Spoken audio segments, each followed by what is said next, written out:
এত ভালোবাসা কই যাবে? কেউ থাকবে না, সবাই আপনাকে আমাকে অন্ধকার কবরে রেখে দিয়ে চলে আসে। শেষ পর্যন্ত আপনাকে আমাকে একাই থাকতে হবে।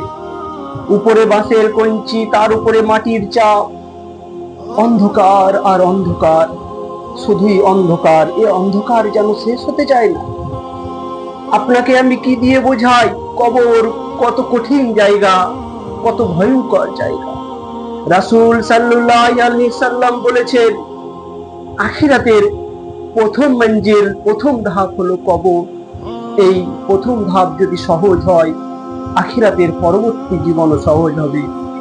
এই ধাপ যদি কঠিন হয়, আখিরাতের পরবর্তী জীবনও আপনার আমার জন্য খুব কঠিন হয়ে যাবে। আপনাকে আমাকে সর্বদাই একথা স্মরণ রাখতে হবে যে, সর্বদাই স্মরণ রাখতে হবে কবর আমাদের জন্য অপেক্ষা করছে।